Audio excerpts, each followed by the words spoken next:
If you Google the words Europe's last dictator, here's the first hit you get. Belarusian President Alexander Lukashenko. 26 years of rule, a weak economy, a country with almost no natural resources, and increasing popular protests. So how is Lukashenko still in power?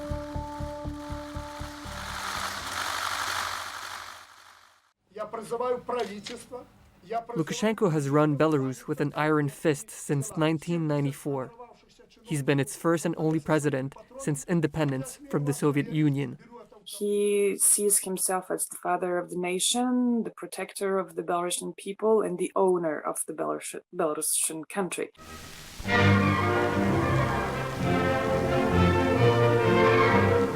Belarus was one of the USSR's most prosperous regions, a center of industry and manufacturing. And Lukashenko was its staunch Soviet loyalist politician. When he was elected president, he vowed to keep Belarus as Sovietized as possible, controlling wages and opposing privatization.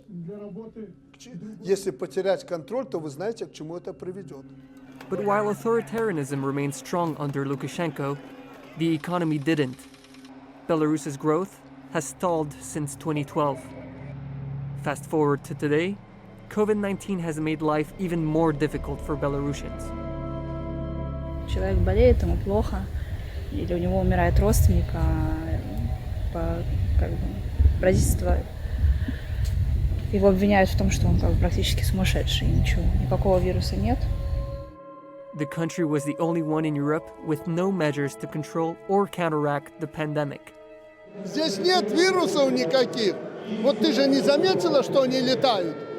И я тоже не вижу. Это холодильник. Это самое лучшее здоровье. Lukashenko's other coronavirus remedies included vodka, saunas, and working hard.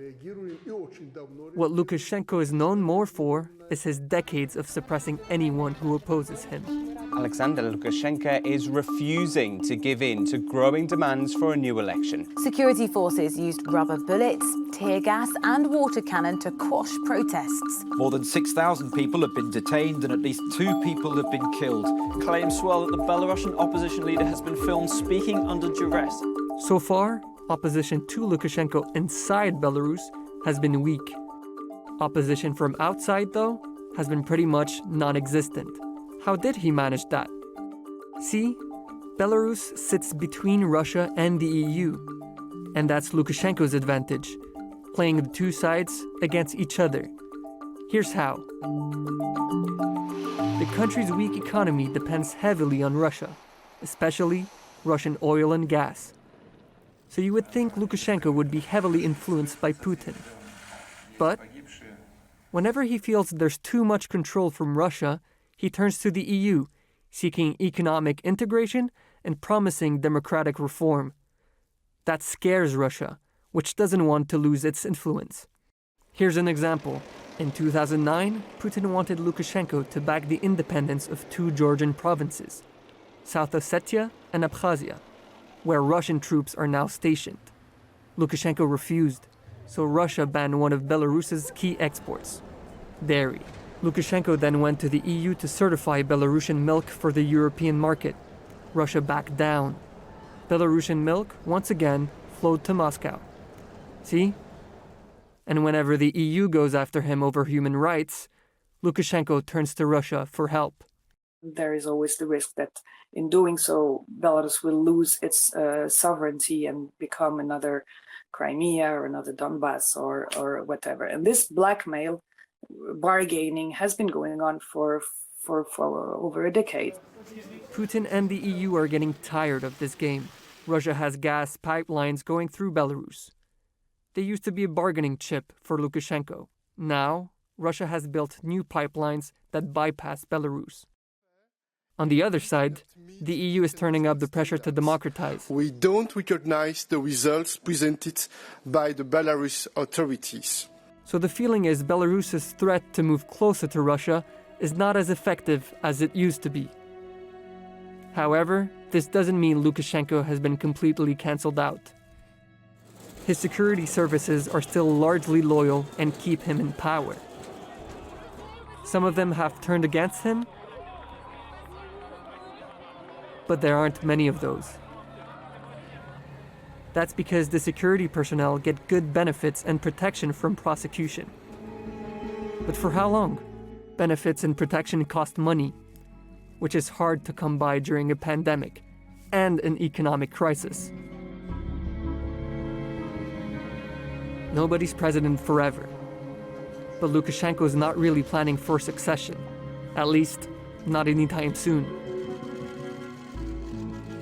There are reports that he wants to make his son his successor, but the constitution says the president must be at least 35 years old.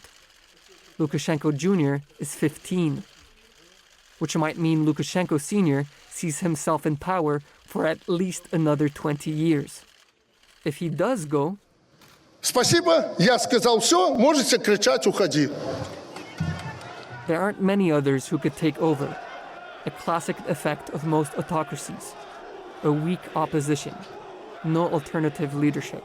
And that's the drama probably of the opposition in that country, is that they never managed to unite behind one figure able to gather enough votes. Many Belarusians united behind Sviatlana Tikhanovskaya during the 2020 election. Not because they saw her as a strong alternative, but because they thought she might be the one to end Lukashenko's time in office. And even though she might have actually won the election, we've seen how that's working out. Вы знаете, я думала, что вся эта кампания меня очень сильно закалила и придала мне столько сил, что я выдержу все. Но, наверное, я так и осталась той слабой женщиной, которая была изначально. Revolutions don't happen every day. But Belarus is important for another reason. The road from Moscow to Kaliningrad. Between the Russian exclave and Belarus sits the Suwalki Gap. It's a 100-kilometer-long border between Poland and Lithuania, both EU and NATO countries.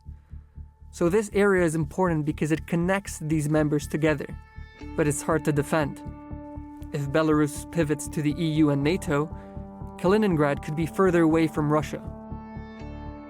If Belarus turns further to the Kremlin, military planners say Russia could invade it so that Kaliningrad is no longer isolated for them. And in that case, it's the Baltic states that would be isolated for the EU and NATO.